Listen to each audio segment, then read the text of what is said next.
What was driving, all the strikes and labor actions that we've seen? And I know I don't think it's over. So I think that strikes are going to be in healthcare I think this is likely to be an ongoing thing here. And part of it is the balance of power between workers and employers, particularly in healthcare. But I think, a lot of the core of this for healthcare workers is, it's about respect, and it's about the levels of burnout that they've been feeling, and how hard it is for healthcare workers to do their jobs. And so that, I think, is a lot of what drove and has been driving the labor actions. That in the short term, I mean, what we really saw through the pandemic was, a lot of people leaving the workforce, particularly the healthcare workforce. I mean, at first it was sort of a rush into this crisis to solve the crisis. The healthcare workers are people who really care deeply about taking care of their patients, and it's very mission driven. But at some point, I think that healthcare workers realize that they have to take care of themselves as well. And so that drove a lot of the, and I think has been driving the strikes. Frankly,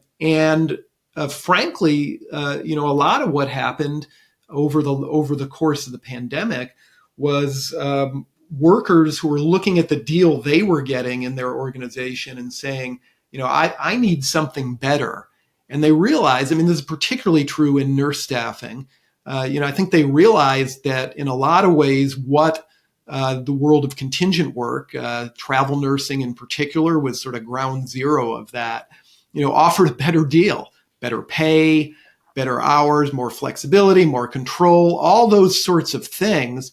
And so, it's natural, I think, now the world, we can talk a little more about sort of where that's coming back to.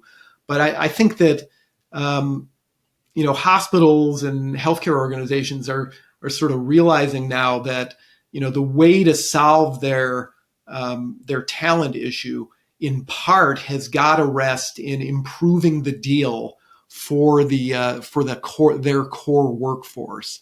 And so, the strikes and the pressure on pay, and a lot of it on working conditions, I think that is sort of a reset that we're going through as we come out of the pandemic.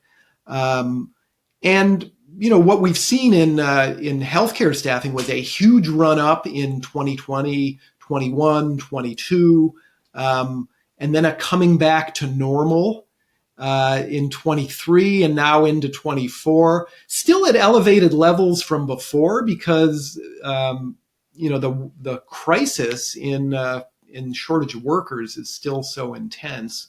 And that really hasn't gone away. But things are coming back more into balance.